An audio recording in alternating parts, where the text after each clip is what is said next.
Gweithredol, good morning, and can I welcome officers and members that have just joined us. We're meeting now as an executive panel. I'm the chair, Peter Lewis. So apologies for absence again, Alwyn, for executive panel. Anne Davis and Gethin Williams. Thank you. Item 2, declarations of interest. Okay, see none, and I haven't been advised of any urgent matters. So let's move on to item 4, minutes of the meeting held on the 18th of October. Somebody would like to propose them as a true record, please? Thank you, Michael Dixon. Seconder? Mary Lloyd Davis, thank you. All in favour? And show hands, thank you. Item 5, matters arising.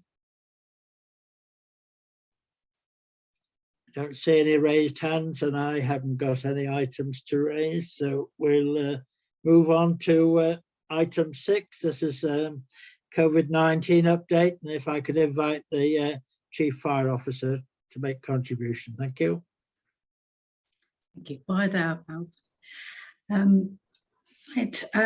the last time we reported on COVID activities was back in October. And the presentation at that point in time showed us moving towards the new normal, but it shows that a lot can happen in such a short period of time. So you are aware that as a nation, we experienced the rise of the Omicron variant. And for the service, it's probably peaked at its impact between the Christmas and New Year that week, where we saw absences rise to 87 members of staff, which represents about 10.2% of the workforce. This wasn't a critical level, but it certainly was a worrying level. A critical level nationally was 20% of the workforce. Indeed, some fire and rescue services in urban areas did experience this during that period of time. In order to respond to this level of absenteeism, we held an emergency business continuity management gold meeting on the 29th of December. And we recorded some decisions there in order that, as we do, we have the rationale for how we are dealing with the emergency. So we had already paused youth work and face-to-face meetings, and the majority of our employees that could were working from home.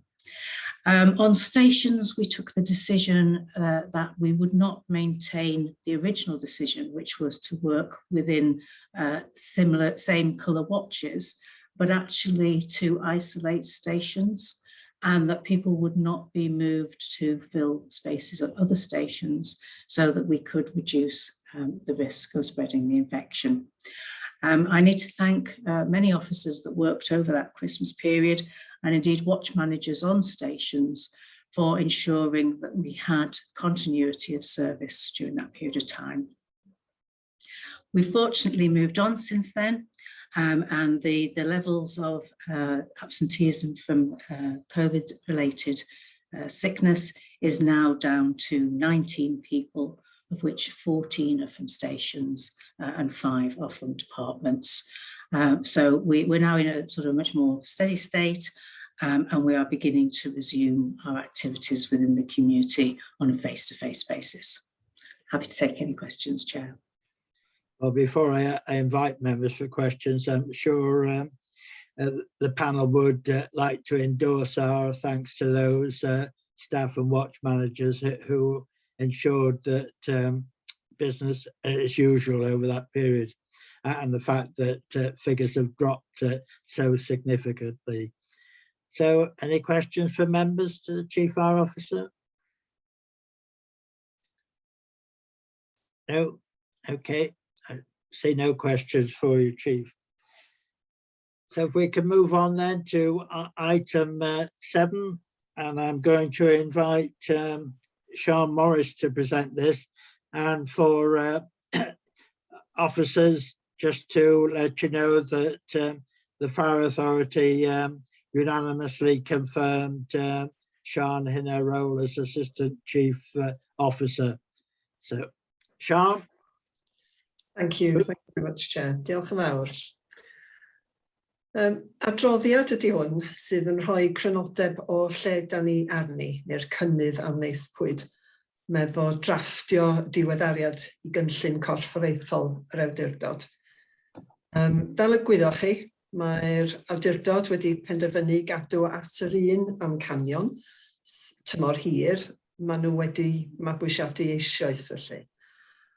A fel mae'r adroddiad yn esbonio, bod yr amcanion yn aros yr un fath, mae'r camau gweithredu neu camau tuag at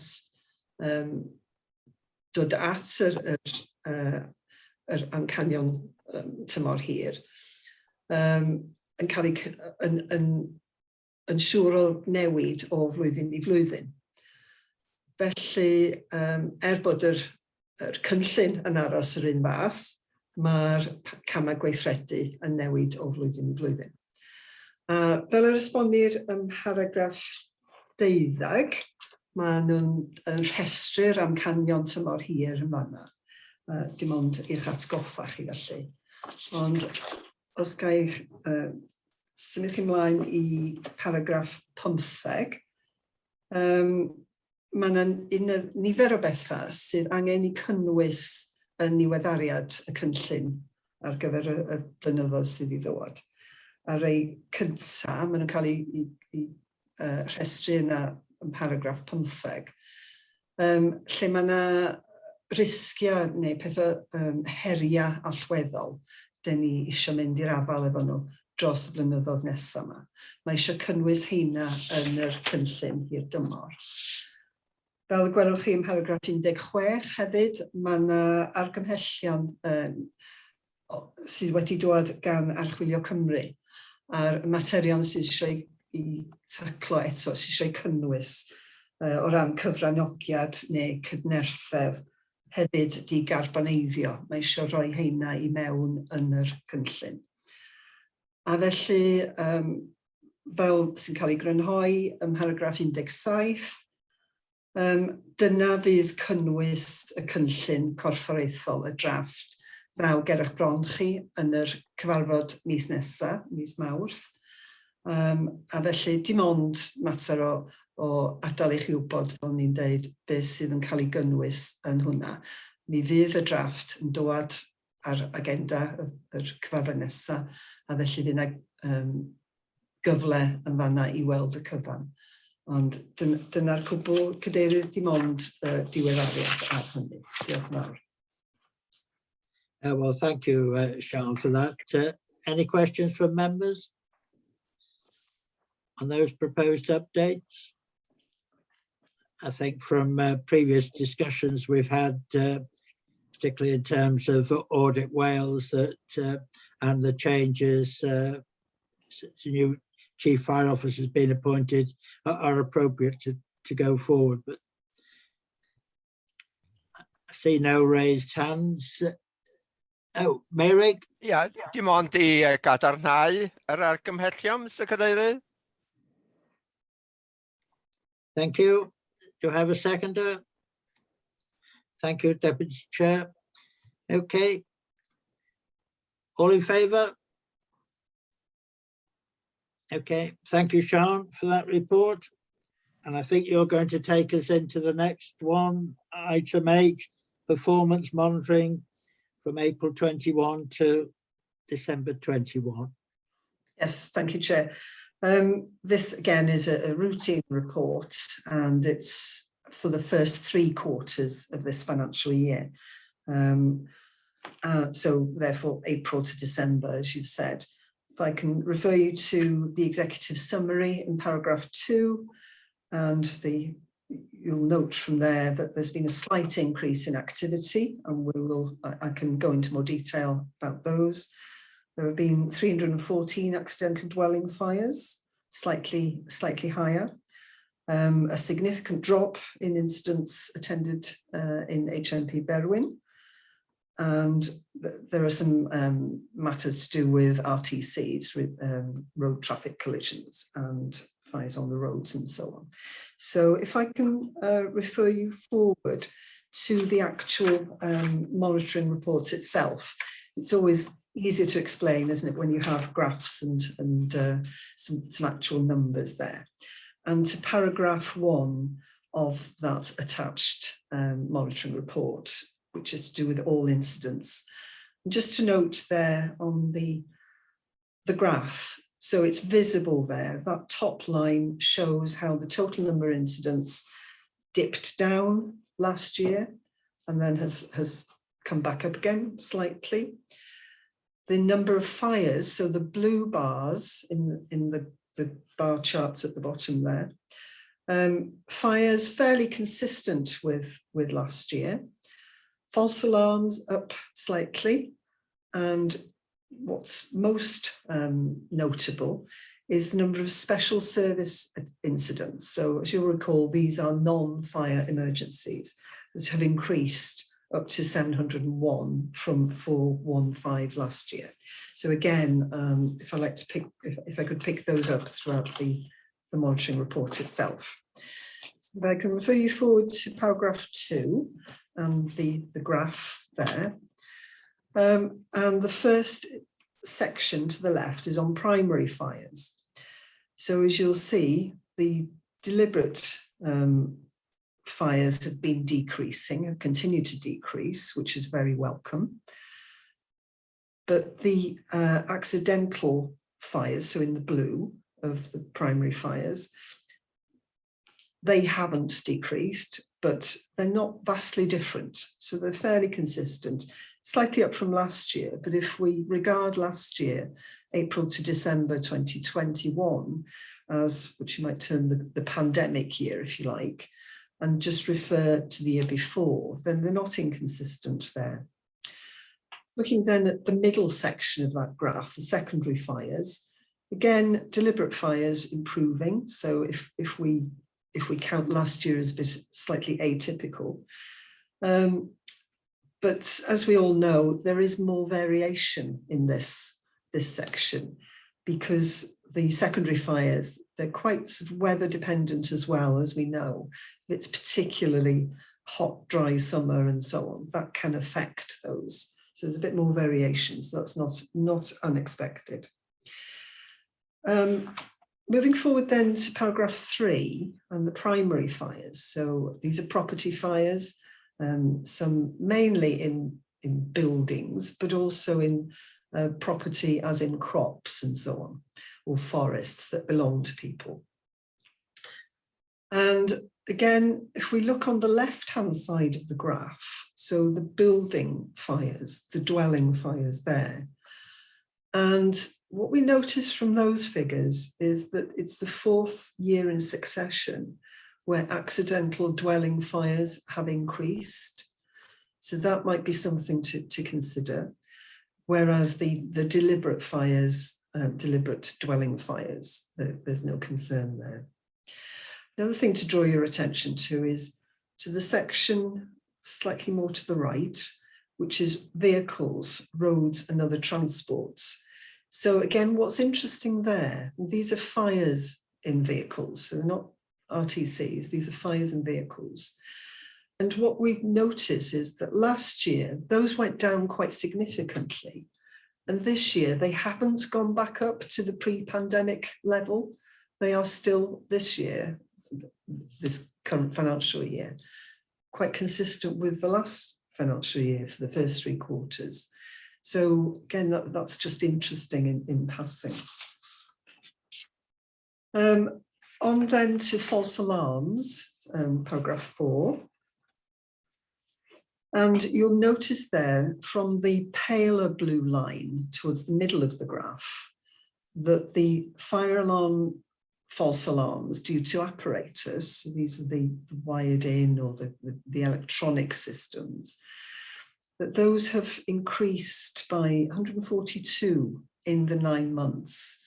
So although that is an increase, these aren't always there's a substantial number of those that will come from domestic and residential premises. Sometimes we think of AFA, automatic fire alarms, as coming from non-domestics, but actually a lot of them are as fitted in domestic premises. So having those alarms fitted is a good thing of itself. But nevertheless, there is an increase. Moving on to the special service incidents on paragraph 5. Again, I'll say these are the non-fire emergencies. And if we look at the 21-22 year, we see a very notable increase in the orange bar there on up to 457. So that relates to special service incidents other than RTCs. So these are things where we have attended far more than we have done in the past. And whereas in the past, we might have thought that that was a negative thing, but actually this is more of a change that we've introduced more recently, because what we've recognized is that actually by sending a crew and being less likely to say no, but to actually mobilizing a crew, that we raise the services profile in the service. It's about being involved at a higher level or at a more increased level in the community. So therefore, we shouldn't regard that increase as a negative increase. It's a change of the way we respond to these incidents. If we can focus then, just going on to section 6, paragraph 6, focus in particularly on those road traffic collisions and extrications. Case in point again, if we look at for 21-22 at the pale blue bar, at 155 RTCs attended in the first 9 months, and the 51 incidents where we were required to extricate, so to cut somebody out from wreckage or to release them from an RTC. What we notice is in the 51 in the current financial year, it's very similar to the year prior to last year. So again, as the roads have become more busy again, as they were, then the number of extrications has leveled back. But we have attended more because we have chosen to attend more. So it's just interesting, we shouldn't misconstrue those attendances as being more life-threatening, if you like, that the actual harm level is being maintained, which is a good thing.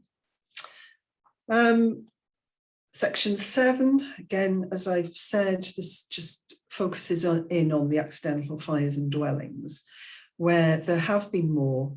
It's not a huge increase, but it is increasing year on year. And then when we look at the number of casualty or victims, that is higher, that's 99 in the first 3 quarters. But if I can refer you straight on to paragraph 8, that explains the severity of the injury. So when we talk about victims, what you see is that the number of precautionary checks has increased. The number where people involved required first aid, but only first aid, that's increased as well, where we've been able to provide first aid on scene. The slight injuries have increased, but the serious injuries are very consistent with previous years. So there's 30 slight injuries, 4 serious injuries. And again, the fatalities, tragic in each and every circumstance, but the numbers there are consistent. So although the numbers of accidental dwelling fires have increased, and obviously vigilance needs to be maintained, it's never never a good thing to have those increases. But the number of serious injuries and deaths hasn't increased, which we can take some reassurance from. Paragraph 9, safe and well checks.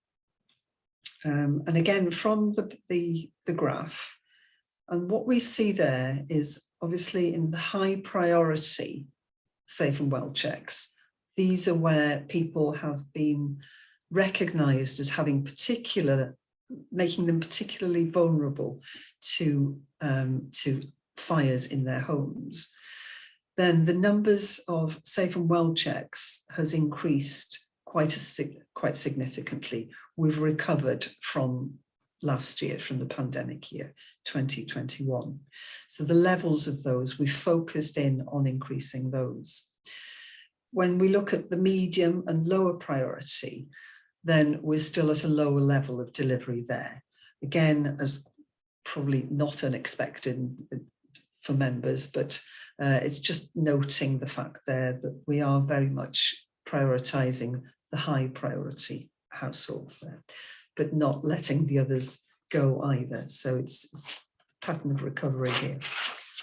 And lastly, section 10, which relates to the smoke detectors in accidental dwelling fires.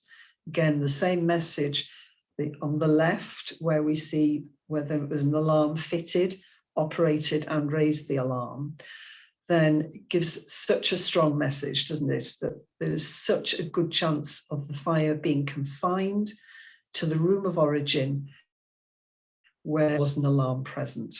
So it's always worth pressing that message. It's good to have the alarm because it helps people to escape, but also it helps to contain the fire in the room of origin. So it reduces the damage to premises as well. Disappointing, and I don't want to end on a disappointing note, but to the right of that paragraph, chart, it's always worth reminding ourselves as well, we still come across dwelling fires where there is no smoke alarm installed, despite all the years of making them available, fitting them, messaging. There are still people who don't have them in their homes. So the messaging continues and the campaigning continues. So there we are, a quick canter through, Chair. Happy to take questions or refer them to my colleagues, depending. Well, thank you, Sean. As you well know, this report is always avidly read by members, and for me anyway, I think it does highlight that in terms of many of the figures, they're returned to sort of pre-pandemic areas. Just for me anyway, a couple of things that perhaps members might welcome it in the future, and that is in dwelling fires.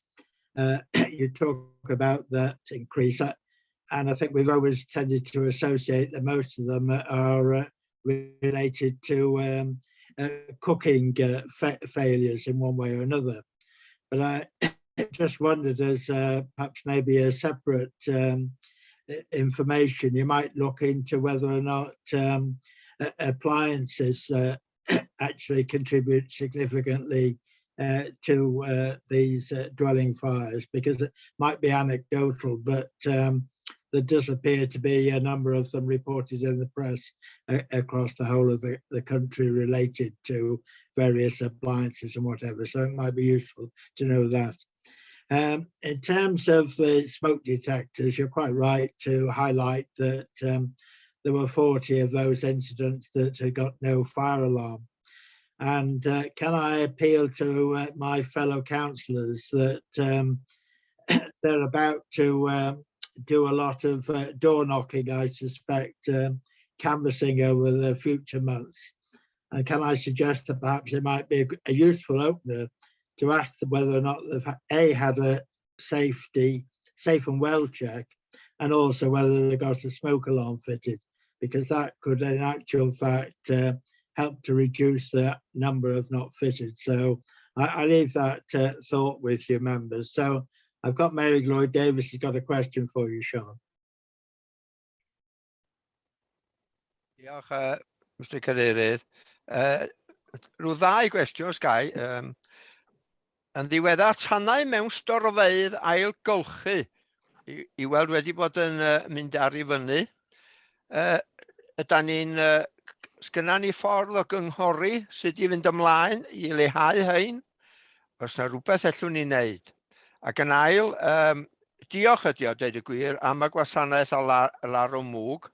Maen nhw'n ardderchog. Mae'r staff yn fonheddig.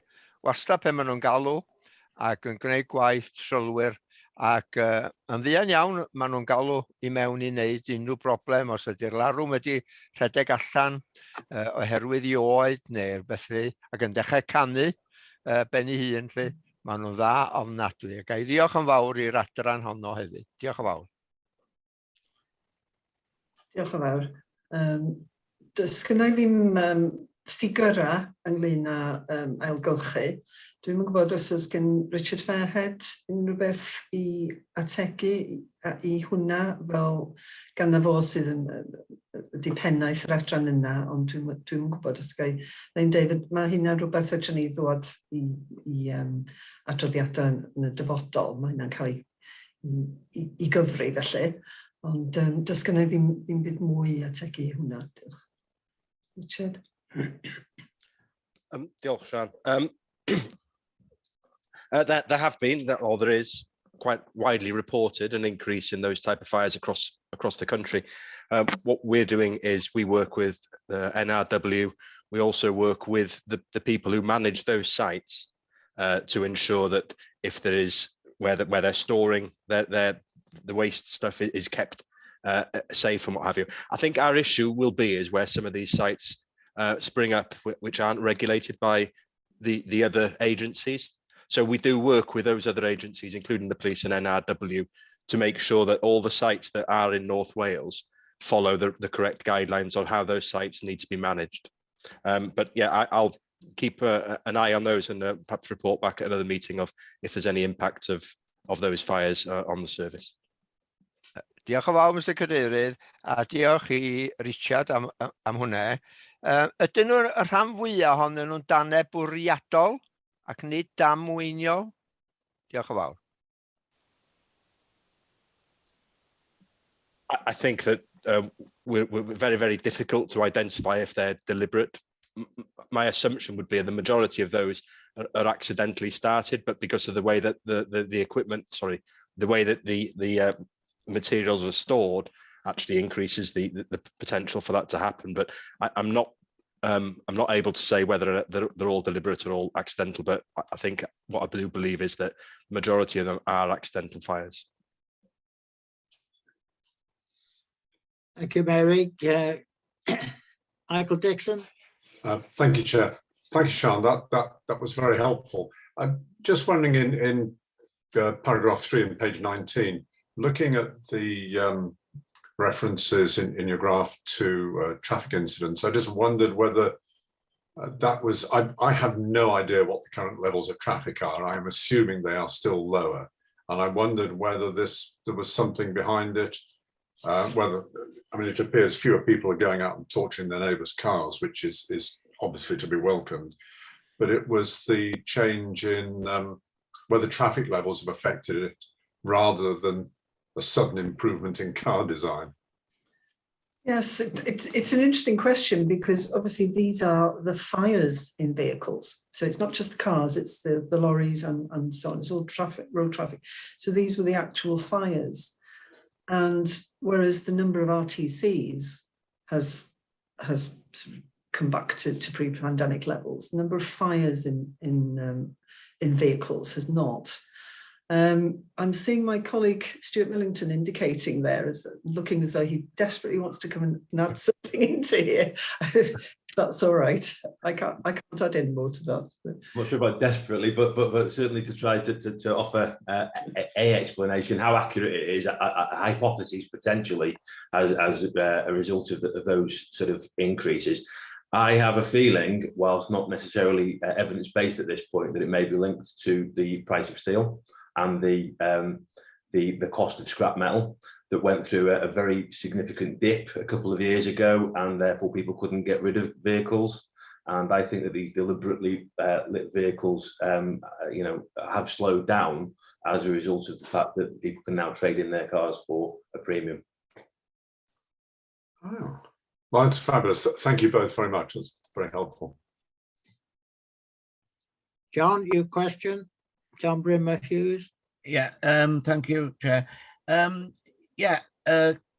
question is, how have you got any figures on are they petrol or diesel cars going on fire or battery operated cars that are going on fire?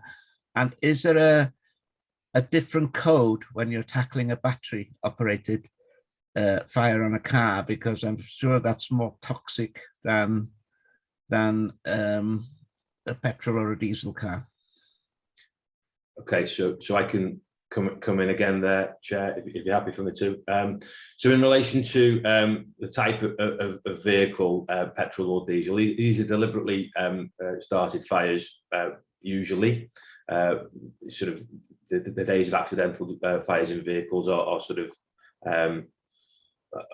do occur, but clearly petrol and diesel operate in a very similar way when ignited. Battery vehicles or the modern electric vehicles, we are quite fortunate that they don't happen very often at this point in time. But when they do go on fire, they do behave very differently. They require extensive periods of applying water to put the fire out, and then they can reignite. So they offer significant challenges for us. Lithium-ion batteries are a challenge for us as an organisation, and it's a worldwide problem. And there is a variety of different innovations and technologies which are being worked through in a bid to try to respond to fires in electric vehicles and lithium-ion batteries in all types of installations. They can be in trains, they can be in power stations, they can be in various locations. So lithium-ion batteries, which you'll see in electric vehicles, do pose challenges for us, but we continue to keep abreast of the changes in innovation and modern firefighting methods to deal with those fires. Clearly, our control measures will be the same in terms of wearing breathing apparatus and cordoning off areas and making the place as safe as we possibly can. But petrol and diesel vehicles operate very similarly in terms of how they respond to being extinguished by fire by our firefighting media. But yes, I acknowledge the lithium-ion batteries, but luckily we don't see very many of them at all at this point. Clearly, that may increase as the number of vehicles on roads increases. Yep.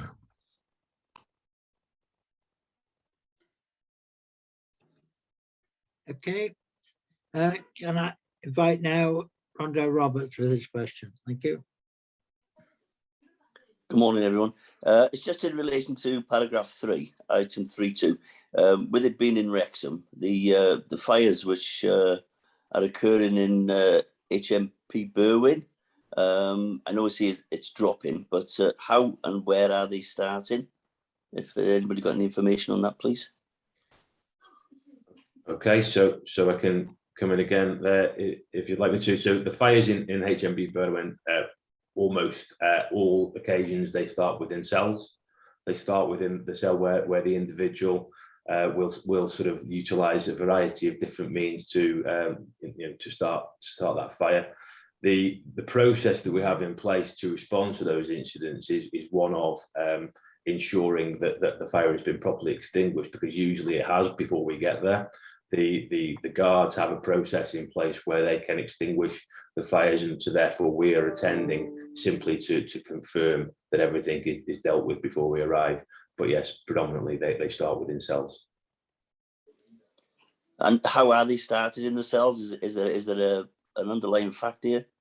The cells have a variety of different electronic equipment within. So they'll have a kettle in, for example, or they may have other electronic means, and people who are disgruntled can try to create arcs with electricity into tissue paper and the like. So that's the predominant reason for it. That now, clearly there's action taken on each and every occasion to remove those things. But obviously, as people move through the prison, then that they have access to similar facilities. So yeah, it's predominantly electrical ignition where arcs are created on tissue paper and so on. And is this a problem, sort of throughout the whole prison system in the UK? So it certainly is, and actually the levels that we have in Berwyn are probably better than what we experienced in South Wales. So they attend far more incidents than we do. A modern prison with good control measures, but clearly it is a concern for us. We wouldn't like to attend as many as we do, but yeah, it is worse in other places. Thank you very much. Thank you. I've got no further questions for you, Sean. So if I could take members to recommendation on page 12, paragraph 4, to note the report. I have a proposer. Thank you, John. And Rondo second. So all in favour? Okay, thank you. So we move on to item 9, strategic risk management. I think, Sean, you're going to lead on this one too. Yes, me again, I'm afraid. Thank you, Chair. Oh, don't be afraid. So, yeah, this is the regular half-yearly report on the authority's strategic risk register, which our mind members is about the risk to the authority achieving its planned outcomes and/or delivering its core functions. So it's set at that high level. If I can again refer you to Appendix 1, because I think the detail comes out as we go through the appendices. And it's just, again, a reminder of how the risk calculation is done. It's based on a calculation of how likely something is to happen. And if it did, how bad the consequences might be, if you like. So it balances up. Something may be highly likely to occur, but have very few consequences. And similarly, something could be very unlikely, but if it did, it would have a massive impact. So it's worth just remembering on how that's calculated. Appendix 2, therefore, on paragraph 1, it just gives that overview of the strategic risk register. And the current situation is that there are 3 categorized as being of very high risk to the authority, 9 in the high, 7 medium high, 4 medium low, and none in the low. With planned countermeasures, and you always have to assume in this that your countermeasures will have the desired effect, but with those countermeasures, then everything from that is currently a very high risk will have been reduced. It's not a linear sort of handing down, if you like, but everything moves slightly to the less high risk. So if we have a look at the 3 very high risk, these will come as no surprise to members. The top one is an attack on the service's computer systems. It's a constant threat, because obviously the consequences, the impact of such an attack could be very serious. So it's about trying to make it less likely, but we have less control over that, but we can certainly reduce the consequences if there is an attack on the computer systems. And the list there of the countermeasures, as you'll see, it's a constant vigilance by our ICT staff, but it's also in terms of embedding different software and gaining the intelligence, if you like, sharing intelligence permanently between professionals in the field, and therefore reducing as much as possible the consequences and, as far as possible, the likelihood of an attack. It's a bit of a two-pronged approach there, and that will constantly be a concern. The next one is about being unable to deliver core services or to recruit and train new staff quickly enough to maintain current capacity. Now, as members are aware, it takes a long time to train fire and rescue service staff up. It's not something that you can just turn to someone and get those resources in. It does take a long time, and therefore, again, you can see the countermeasures that we take or that we have planned. It's about active participation in the local resilience forum. It's about adapting some of our processes, business continuity, and so on. Again, this is a constant process of trying to reduce that risk in terms of likelihood or impact. And thirdly, insufficient capacity to provide resilience to a sudden loss of staff with specialist knowledge or skills. Again, as members are aware, this is symptomatic of a smaller organisation where we may rely on a small number of people with an awful lot of experience and knowledge. And it's about active planning for that and reducing the risk of that. Again, it's that the countermeasures are listed there. Turning then to the high risk, and two of the high risk, even with countermeasures, are likely to remain high. Now, that could be because of mathematical calculation. As you'll have noted, even where you change slightly one of the numbers, it doesn't necessarily take you into the next category down. So the first one is about terrorist or criminal misappropriation of assets. That means protecting our assets, that somebody else will come and use them. So again, we have that good relationship with North Wales Police. We have security on our premises, audits of premises security, and a premises security group established to keep an eye on that. So we manage that one. The next one is the unanticipated depletion of staff affecting emergency response. Now, that could be because of a variety of reasons.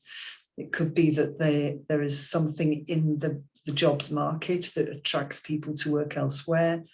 There could be industrial action, which is a risk on its own. But the measures that we take are about increasing our flexibility, increasing the way we do things, changing the way we do things, making it flexible, because obviously with a primarily retained duty system or on-call service, then that risk is slightly higher potentially, or in different scenario situations could be slightly reduced. So it is a matter of keeping that flexibility. There are then further 5 high risks where these could be reduced to a medium high risk with some planned countermeasures. The first one is insufficient funds, and for the authority, obviously that has to be, it would be fairly catastrophic not to have sufficient funds. However, the authority does keep on top of the financial planning, anticipating budget setting, and also sound financial management and all the other aspects of managing the budget and anticipating the requirement. The next one is about failing to secure sufficient operational resources.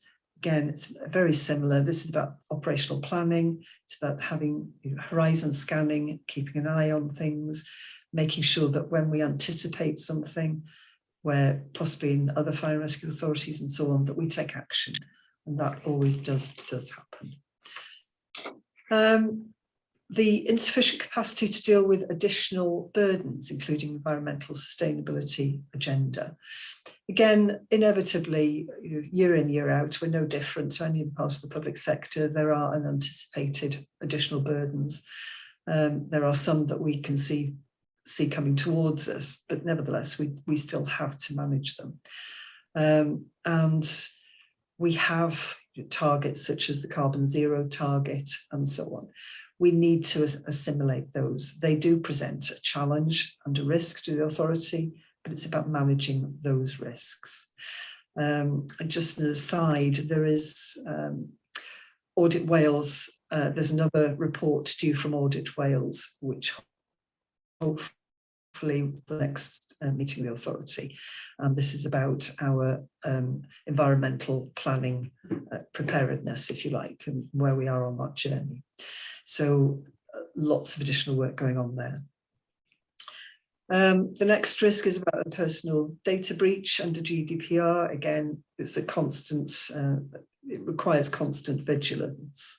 There's nothing to suggest that we are any worse in that regard than any other organisation, but it is by nature of electronic systems and such like, we have to be constantly vigilant.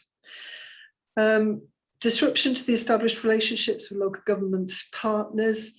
As we have seen recently, we rely so heavily on good relationships with other parts of the public sector, and therefore to lose those for whatever reason, whether that's from some sort of reform or whatever it may be, that would be a great loss, and therefore that needs constantly to be maintained, if you like, at a good level. Moving on to 2 high risks that will be reduced to medium-low through the countermeasures.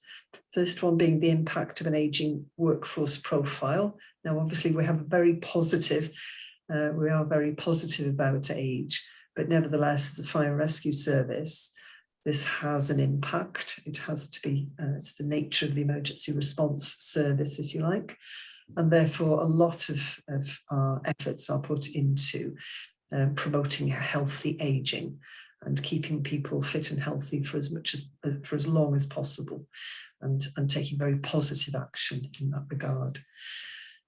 The next risk there, failing to maintain a sufficiently fit and healthy workforce for service delivery, not necessarily age related. This is about the whole of the workforce, and those fitness levels for operational staff especially, for service delivery, but actually for all our staff, it's really important that we maintain those, and we invest in those processes, if you like. The medium risks, there are 7 medium risks in total, 5 of them, governance, changes to governance, serious injury to a member of staff, grants funding, diversifying services and so on. Those are there in sort of lesser risk, and again, they're managed. And 2 of the medium high risks likely to reduce to medium, that's partnership projects, operational consistency with other fire and rescue services. Similar sort of issues that we don't operate in a vacuum. We are not an island.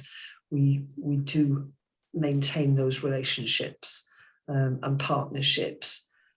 Inevitably, when you start a new partnership, there is a certain amount of risk and maintaining those, but it's about being sighted on those risks.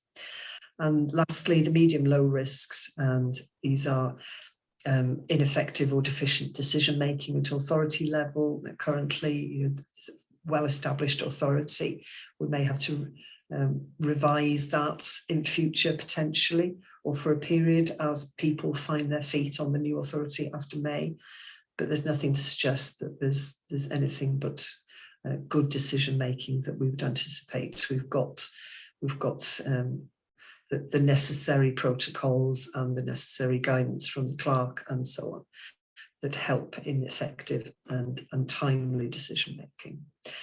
And there also in that list, you'll notice the risk of strike or industrial action. Again, that's something that changes over time, and the risk officers review, they revisit these risk scores as things change. But at the moment, it's seen as a medium-low risk. And that concludes the report, Chair. Happy to take any questions. Well, thank you, Sean.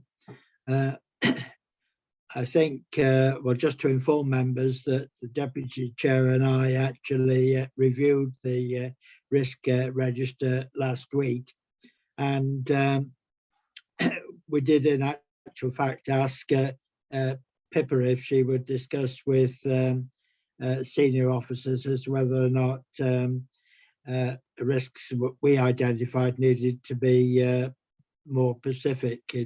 They're covered in broad terms at the moment, but perhaps need to be identified as separate risks. So that's for something, and we just hope that Pippa is feeling better this week. She was pretty well under the weather last week with COVID, so wish her well on that. Any members' questions, please? John Primore Hughes. Yeah, I don't know if this is the relevant place to bring this up. It's with the retirement of the more elderly retained staff. Being a small community here on the Llyn, a lot of my friends are retained firemen, and a lot have recently retired. And the reason for the retirement is mostly that they can't no longer do the BA.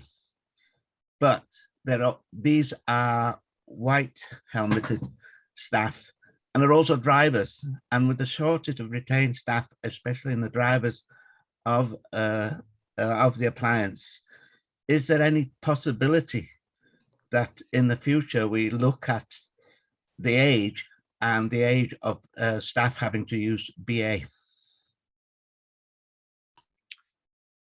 Chief Fire Officer, respond, please.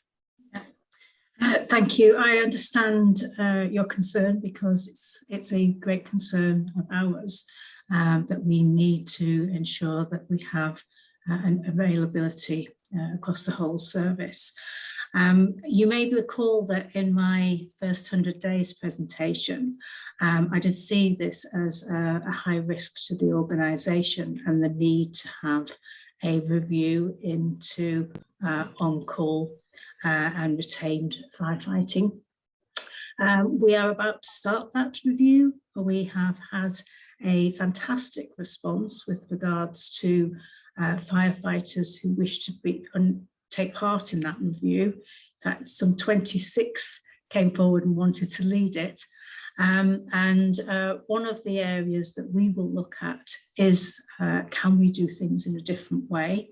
Of course, we want people to maintain their fitness, and there is always the risk that they might find themselves having to don BA and take part in an incident, and we would not wish that they would unsafe should they do that.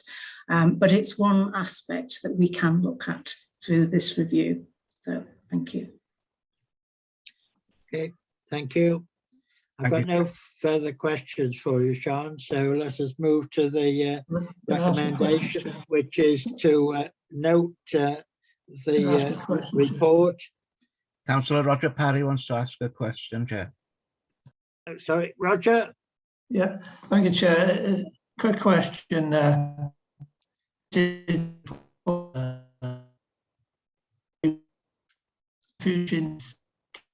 Can I suggest, Roger, you actually put your video off, because you're...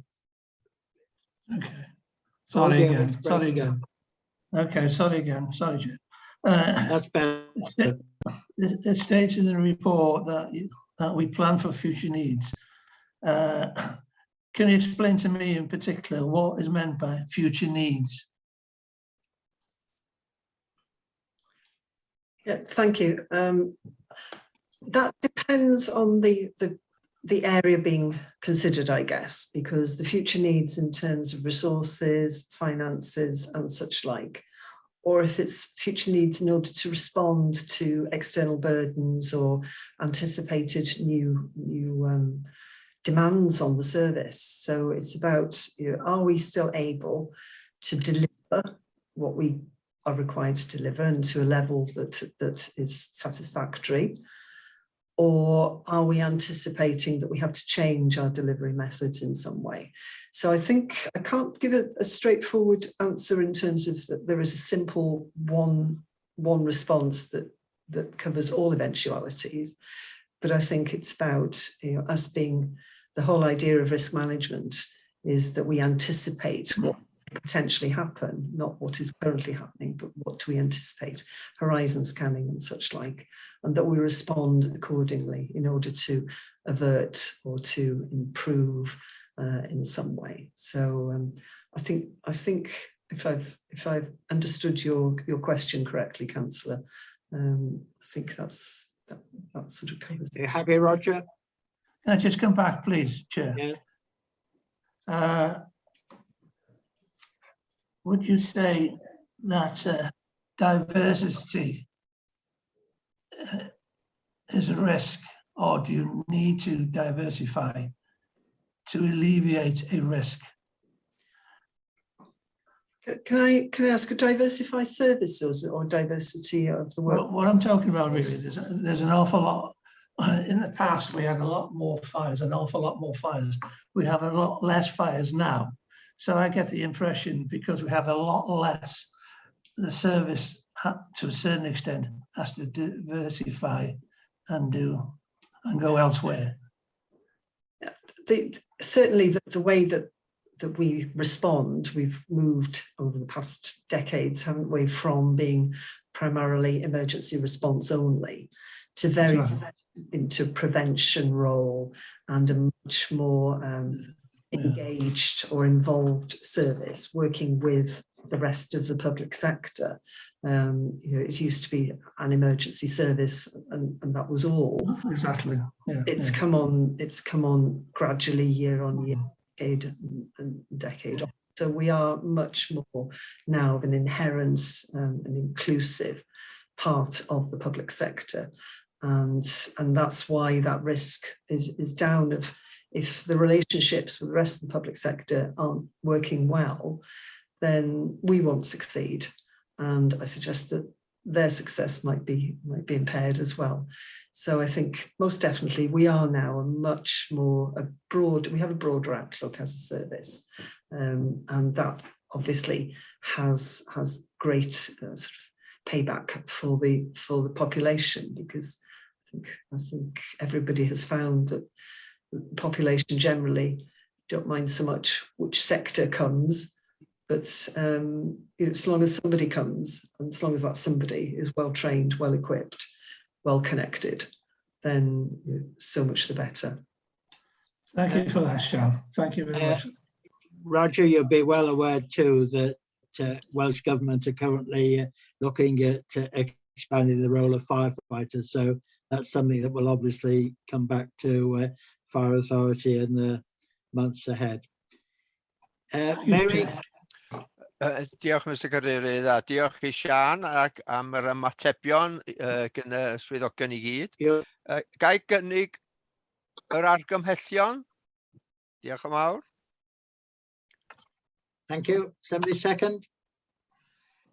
Thank you, John. All in favour? Thank you. Thank you, Sean, for those 3 reports. We'll now move on to item 10. And this is the results of the staff survey, Fire Family. And can I invite Tracy Williams to present that findings, please? Thank you, Tracy. Diolch Cadeirydd. Dwi just yn mynd I rannu'n sgrin efo chi. If you could just bear with me while I share my screen with you, that'd be great. Thank you.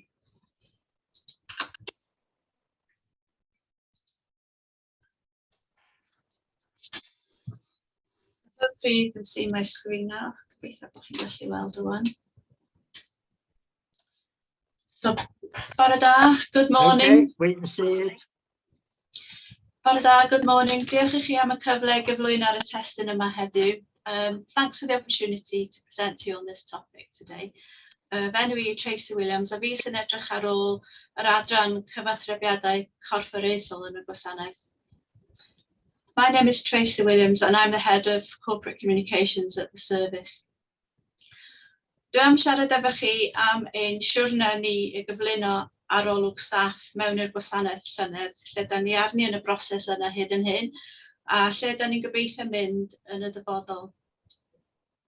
So I'm going to talk to you about the process of introducing a staff cultural survey into the service, which we began at the end of last year, where we've reached to date in our journey and where we hope to go with the survey over the next few years and months to come.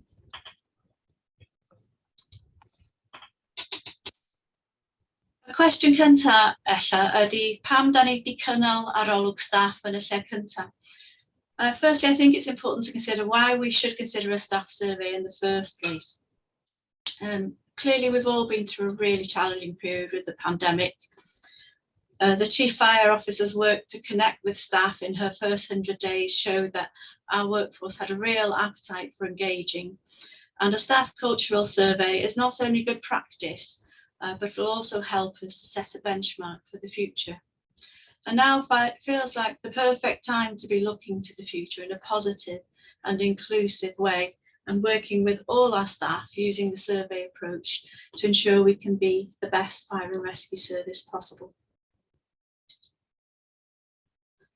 Y cam cyntaf yn ein siwrna oedd I ffeindio rhywun oedd yn gallu'n tywys drwy'r broses, rhywun efo arbenigedd yn y maes. The first step in our survey journey was to seek expert assistance, someone who could guide us through the process. We researched and spoke with several different companies, and eventually we chose People Insight for two reasons. Firstly, to be able to benchmark with other fire and rescue services who had also worked with People Insight. And secondly, this meant we were able to benefit from the very positive experiences of using the company reported by others in the sector. It's really important to have independent analysis. This means survey confidentiality. It means the responses going straight to People Insight to collate and analyse. And it means we can ensure data security. So we can reassure staff that the service cannot see individual answers in any way and can only share collated feedback. Yr ail gam yn y broses oedd I benderfynu ar cwestiynau'r arolwg. The second step in the process was to decide on the survey questions. We arranged a series of online stakeholder meetings with People Insight to help them get information on choosing the survey questions. These meetings included representatives of all groups of staff, so that included support staff, whole-time or full-time staff, retained or on-call firefighters, as well as principal officers and also trade union representatives. People Insight were then able to use this feedback to choose and shape the questions for the questionnaire. Ynghyd ar setio'r cwestiynau, dilynwyd rhaglen cyfathrebu. Alongside setting the questions, we designed a communications programme. So this started with launching a staff competition to name the survey itself with a prize for the chosen entry. The chosen option was Fire Family or Teulu Tân, and we felt this reflected inclusivity and working together on shaping our future. Then we completed design of our branding, ac wrth gwrs with popeth yn ddwyieithog, and of course we ensured that everything was bilingual throughout. Unwaith roedden ni 'di lansio'r arolwg, roedd angen annog staff I gymryd rhan. Once we launched the survey, it was important to stimulate engagement with staff to encourage them to take part. So we provided strong reassurance to staff about confidentiality and independent analysis. We used videos and frequently asked questions and highlighted these through all our internal communications. We also included posters on stations and the use of a QR code like you can see here, so staff didn't need to take part via an emailed link if they didn't want to. Ar ôl i'r arolwg gau, roedd y gwaith dadansoddi ar gael ar blatfform arbennig. Once the survey closed, the analysis of the results was available to view on the People Insight dashboard. It was important to provide reassurance to staff again that the service isn't able to see individual responses and everything remains confidential. The dashboard enables us to look at everything from all the key elements, the breakdowns and the drivers involved. Roedd y canlyniadau yn dangos y cyfradd y mater uchel. The results highlighted that the survey response rate was really strong. Approximately half of our staff responded, and for our first survey this was a really good response rate compared to other fire and rescue services whose average response rate was 55%, many of whom were doing the surveys year on year.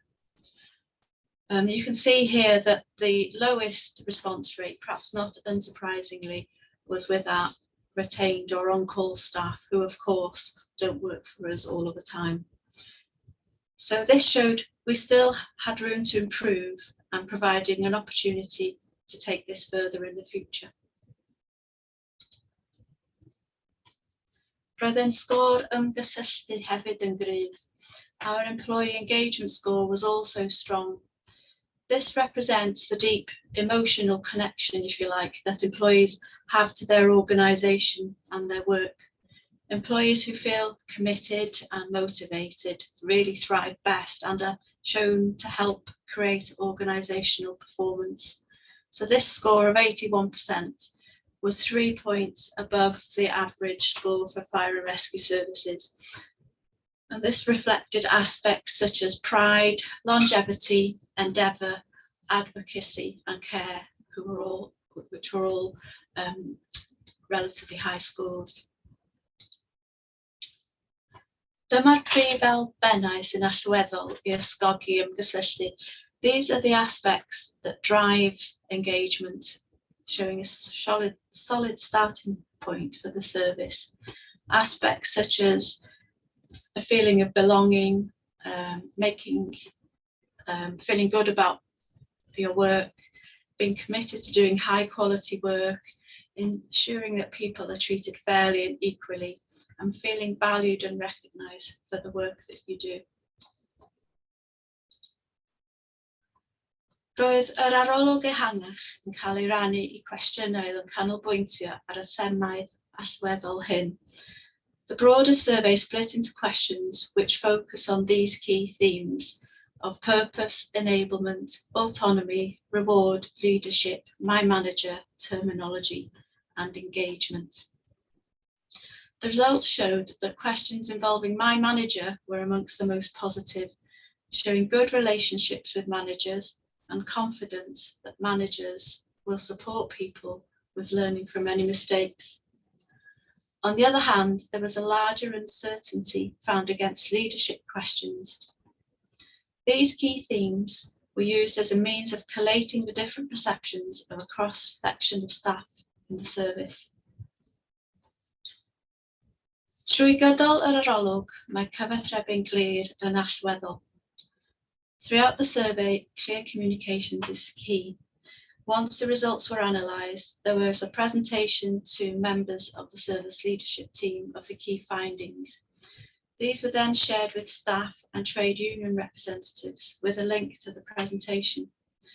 We communicated the results to staff on a weekly basis using infographics, an example of the first of which is shown here, which is just another way of presenting information in an easy to read format. Wedyn cafodd y canlyniadau ei ystyried gan y tîm arweinyddol y gwasanaeth. We then met as the senior service leadership team, together with trade union representative, to look at the results with the aim of looking at the top level findings of the survey to be able to prioritise those to action, and then to really commit to doing these well and seeing them through. We can see here the top 5 and bottom 5 results and how we fared with other fire and rescue services. So, for example, we scored highly with people understanding the aims of the service and feeling they know how the work they do helps the service to achieve its aims. But on the other hand, compared to other fire and rescue services, we scored lower in ensuring that all people are treated fairly and equally. These actions are now in the process of being consolidated and will contribute to creating a clear direction and vision for the future. We're in the process of putting together an action plan to be shared with staff, which will show how we will focus on the key findings from the survey. This action plan is being driven by the service leadership team, but with input from a trade union representative and with an approach that recognises that every single person across the service is very much part of the solution. Dangosodd yr arolwg fod gan y gwasanaeth ddigon o gryfderau. So the survey showed that we've got plenty of strengths in the service, and these provide an opportunity for us to promote this good news so we can do even better. Engagement questions, as I mentioned earlier, came out particularly strong for us. For example, comments connected to the best thing about working here. Working here makes me want to do the best work I can, all scoring several points higher than the benchmark. So we've discussed how to promote this even further going forward. For example, sharing some of the quotes from staff, which is something that we're in the process of doing at the moment, promoting having pride in our work, promoting people and their achievements, and communicating our core values and long-term objectives. Dyma rhai o ddyfyniadau staff yn eu gwaith hefo'r gwasanaeth. Here you can see some of the quotes from staff about the best thing about working for the service. These are quotes that they were willing to share with everyone, which of course is something that we can all celebrate in. Things like every day is different and there's always something new happening. How all departments are working well together feels like a family. And being able to offer a valuable and essential service to the communities of North Wales. A nathon ni hefyd defnyddio'r fformat yma I gyflwyno'r gwybodaeth. We also represented this information as a word cloud, where the more frequently used words appear larger than the others. And again, this is just another way of presenting easy to read information. Mae agwedd arall lle mae'r arolwg yn dangos yn bod ni'n gwneud yn dda yn ymwneud â cwestiynau ymreolaeth. Another aspect of the survey showed us we do well relates to autonomy questions. All of these had reasonable scores. And this relates to the extent to which people have freedom to make their own decisions about the content and planning of their work and help show we're open to new ways of doing things. So we'll look at how to promote this further. For example, using new channels for dialogue, sharing our successes and explaining sometimes why some things may not work, perhaps involving a refresh of our staff suggestion scheme to encourage sharing of ideas and encourage empowerment. Dyma eto rhai o ddyfyniadau'r staff fan hyn. Here you can see some of the quotes from staff about what is thought could be done differently to show how we're open to new ways of thinking and doing things, showing positive engagement. Comments such as stronger, more proactive efforts to solicit opinion from the shop floor, a simple and clear format for uploading new ideas from any level. And again, we represented these as a word cloud. Unwaith eto, nathon ni gyflwyno'r gwybodaeth yma yn y fformat hyn. Dangosodd yr arolwg hefyd bod yna lefydd y medrwn gwella. The survey also highlighted areas on which we can focus in order to improve. And strengthening the bridge between leaders and staff was one of these. A sense of blame culture was apparent and a need for there to be a stronger learning culture to encourage innovation. So we're currently discussing ways of addressing this by showing a more approachable and transparent leadership. For example, we're highlighting the role of the service leadership team. We're thinking about holding question and answer sessions for staff to engage on a one-to-one basis with the team and expanding the traditional station visits by principal officers, as well as establishing behaviour standards across the service. Dyma agwedd arall y mae'r arolwg yn dangos I ni bod yna le I wella. Another area the survey also highlighted we can concentrate on in order to improve was communicating more openly and better between teams to enable efficient working. So we're discussing ways of addressing this by carrying out the recommendations following a recent review of internal communications, possibly introducing a culture cafe or focus groups for staff to discuss topics more widely in general, empowering staff to celebrate being part of the service on social media and sharing more ideas and suggestions. Roedd hwn hefyd yn faes a amlygwyd fel ffocws ar gyfer gwella. This was another area highlighted as a focus for improvement. That is, involving making it clearer to staff how they can progress their career. And this was found to be particularly true in the case of support staff. People really want to feel more rewarded for their work and performance and contribution, and also clear on how to progress their careers in the service. So we're currently discussing ways of addressing this by carrying out a review of careers pathways, also promoting all the employee benefits that are available to staff more, and look at improving expansion in existing roles and being able to develop and innovate. Yn ola, dyma faes arall cafodd ei ddewis. Finally, this was another area selected for how people feel that everyone is treated fairly and equally, something that we could improve on, that people understand how well the service is doing against its aims, and that we are better at celebrating good news. This was particularly evident for full-time operational staff, and 24% lower than the benchmark with other fire and rescue services, with crew managers showing they feel least recognised and valued. So discussions on this related to improvements to the promotional process for operational staff, consistency with policies, and being able to share ideas, and a possible helpline to be able to raise and discuss concerns. Felly, be nesa. So what happens next? Once the action plan is completed, it will be shared with staff, and that will be happening in the next few weeks. It will contribute to creating a clear direction and vision for the future, with the aim of giving ourselves as a service the best chance possible for making improvements and advancements based on the findings of the survey. The actions prioritised will hopefully take us on a gradual improvement process. Some things will be evident quickly, while others will take longer to achieve, and a while before we see any real strategic change. There were some areas which we could see there was an opportunity for some quick wins early on. For example, as I mentioned before, we looked at the promotions process, which was clearly an area of concern for staff.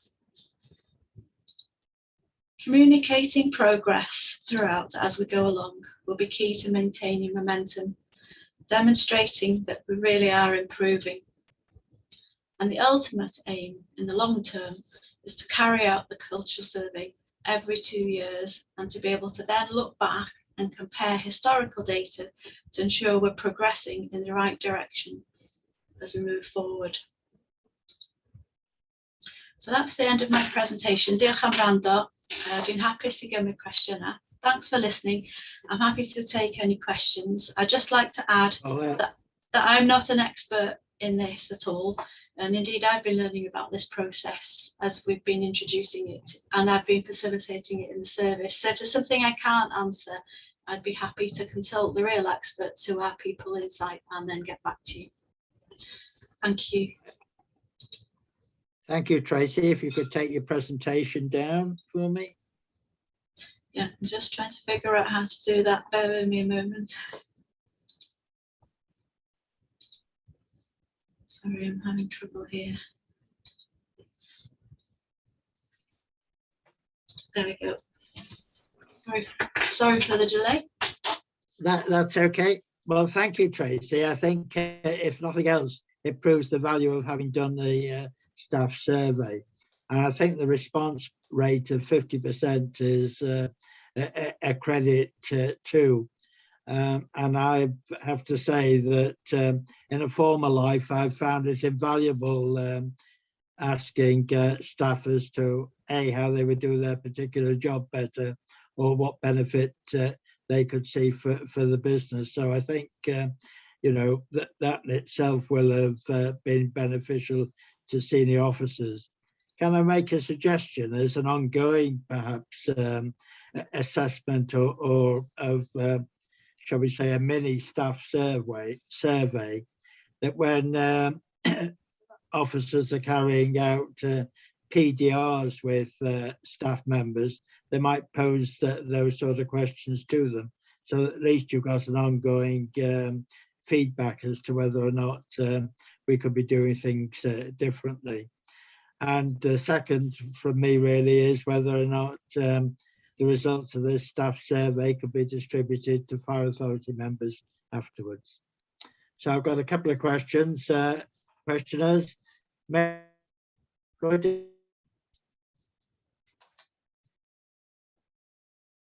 If you're on mute, Mary. O, dyna ni, sori, ddar chi dorri fyny jyst pan oeddech chi'n gofyn. Diolch eto i Tracy am yr adroddiad, diddorol tu hwnt.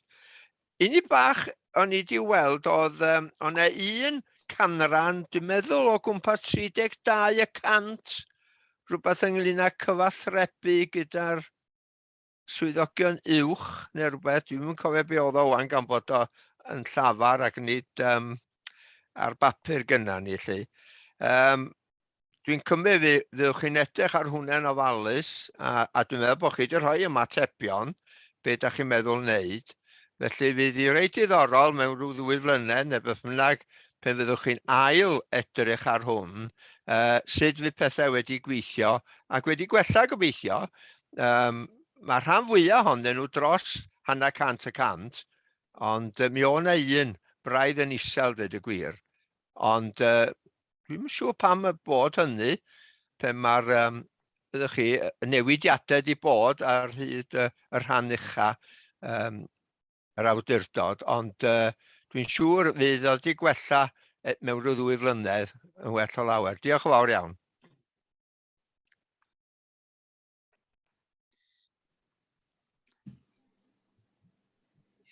Dylan Rees, have you got a question for Tracy? Thank you, Chair. I did have a question, and Tracy actually answered the question right at the end when she said that the survey would be repeated on a 2-yearly basis. And I would like to comment that the Chair and myself did have a pre-meet with the FBU representative on Thursday, who welcomed the fact that this survey had been carried out. It was very well received by staff. And I was surprised to learn that it's some 20 years or more since there was an actual staff survey. So certainly going forward, I welcome the fact that it will be repeated on a regular basis because it is invaluable. And obviously we can monitor in 2 years' time, hopefully, and see that staff do think they are being treated more fairly and equally going forward. Thank you. Thank you.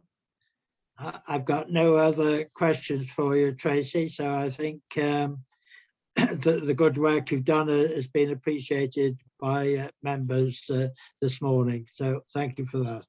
Diolch am y sylwad, thanks for the comments. So members, if we could go on to item 11, that is the mobile communications. And if I could invite Richard Fairhead to give us a verbal update, please. Diolch yn fawr, Mr. Cadeirydd, thank you. And good morning, members. Well, the Emergency Services Mobile Communication Programme, or which is known as ESMCP, is a programme which is delivering a mission-critical communication system for the emergency services across the UK. This system is called the Emergency Services Network, not ESN, so you may hear ESN or ESMCP. Currently, we are utilising something called Airwave, which has been used as the Emergency Services Network for some years. And the project ESMCP has been probably running for over a decade and has seen some really significant delays, which I've reported to the authority quite regularly. It is an extremely complex technical programme, a large number of stakeholders across the UK. So there's the emergency services, there's government departments, there's devolved administrations. But the good news is that ESMCP have produced a full business case, which has finally now been approved by the Home Office. Welsh Government, who are a funding sponsor, have been consulted in this, as have the emergency services in Wales. So what's happening now is that the Home Office programme, or ESMCP, EE, who are the network provider for the new emergency service network, and they're a commercial mobile phone company, people will have heard of EE, and Motorola Solutions, who are providing all the hardware, the radios, etc., are working to make sure that the programme delivers this fast, safe and secure communication system in time for when Airwave is stopped or turned off.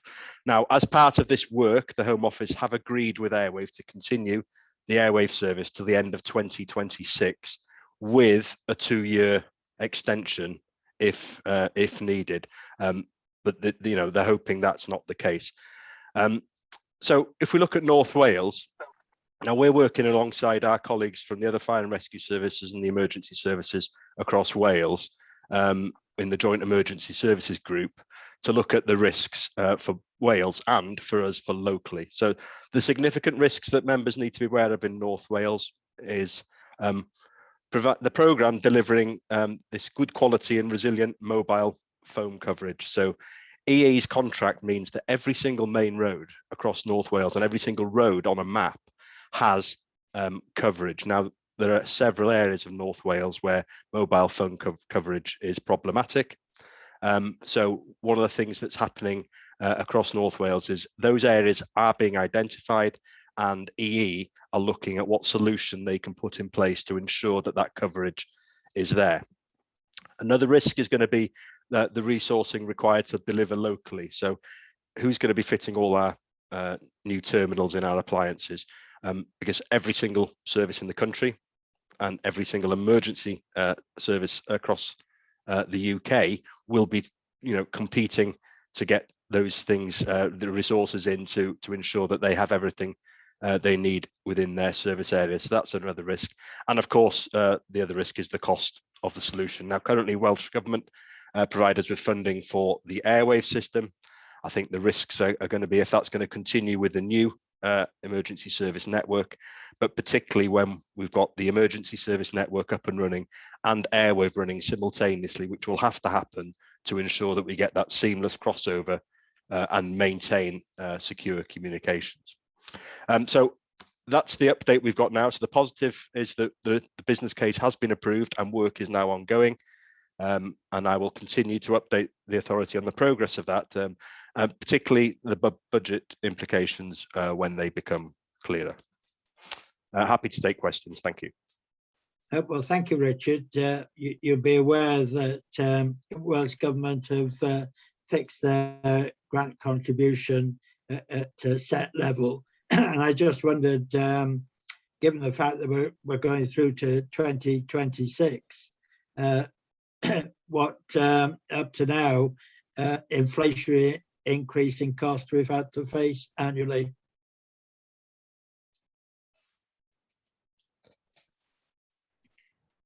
Perhaps I could come sorry. in there.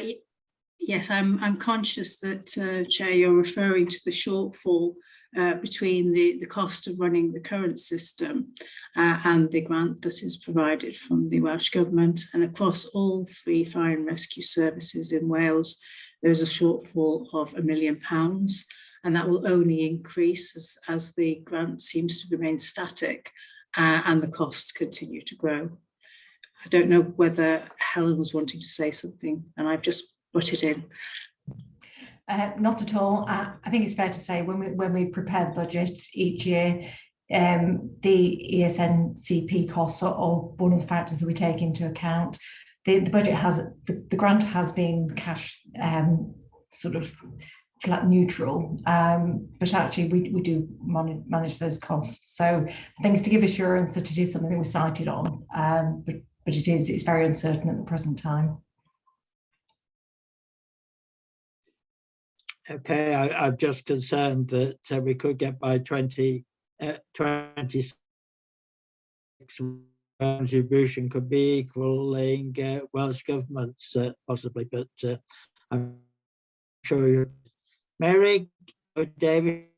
Diolch yn fawr, diolch i Richard am yr adroddiad yna. A'n dristwch mawr i mi i glywed bod ni'n dal wrthi hefo'r broblem yma.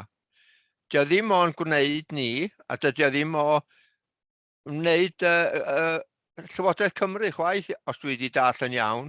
Mae hwn yn eistedd yn union yn Llundain, ac dwi'm yn gwybod ydan ni wedi, fel awdurdodau tân Cymru gyfan, wedi anfon gair at bob aelod seneddol Lloegr yn tynnu sylw at y cywilydd o beth bod hwn wedi cymryd gymaint amser.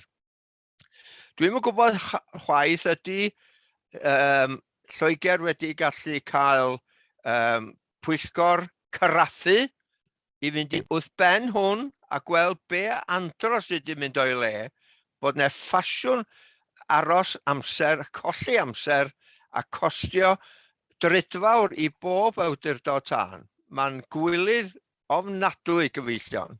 Ac mae'r peth i fod rhedeg ers o'n i'n mae jyst yn mynd yn waith. Mae'n neud dipyn bach o oleuni wrach, ond tydi o ddim digon da. A beth ni yn gweithio yn y ffordd yma, mi fasa ni wedi cael yn codi fyny a'n pigo fyny ers talwm. Diolch yn fawr.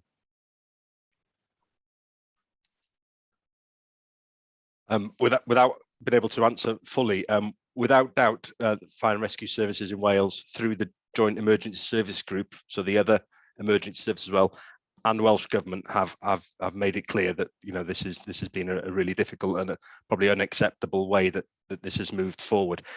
There is scrutiny going on the whole way that the process and the business case has been prepared in the UK and the UK government. So as that is going on, I probably haven't got anything else to add to that. Richard. Dylan Rees, you've got a question or comment? Just for the information of members, Chair, Richard has sort of outlined the very major risks associated with this project. And when we met with Pippa to discuss the corporate risk register this week, we did ask that this particular risk was escalated in the corporate risk register. So that's just for the information of members. Can I just add one more point to that, Chair? Sorry, yes. I forgot. While the work alongside ESN is working, we're regularly in the service updating our IT systems. And everything that we update, certainly our control systems, need to be ready and compliant with how the new emergency service network is going to work. So I just wanted to reassure members that we've just got a new IX system which is in control. That is ESN compliant. We're working to get a new command and control system, and we're starting that project. That will be ESN compliant as well. And some good news is that we were able to secure the funding for some of the IX work from Welsh Government because it was vital that we had it ESN compliant. So there is some capital funding that we secured earlier last week, to ensure that we made sure that we had that ESN compliant IX system. Well, thank you, Richard. We welcome the capital contribution from Welsh Government, and I have answered the Deputy Minister to that effect. But I'm sure you'll obviously bear in mind the concerns of Fire Authority members and the support they give you in dealing with this matter going forward. So,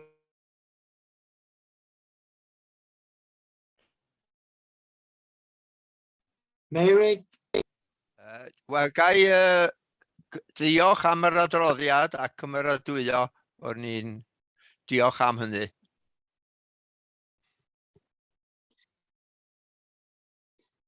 Okay, thank you. I'm sure we're agreed to note that, members.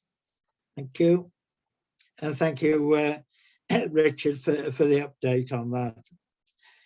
Well, members, that concludes our meeting. I've got no urgent matters and nothing in part 2. And you'll be aware that this is the last meeting of the executive panel during this administration. Can I thank present members and past members for their contribution to the panel over the last 5 years. And to those of you that hopefully will be in a position to return to support the Fire Authority post-May, my good wishes to you all. And can I thank officers for their contributions today, made for a smooth meeting, and can I wish you the best for the rest of the day. Thank you. Thank you. Diolch yn fawr. Thank you. Fawr i chi gyd. Diolch. Thank you.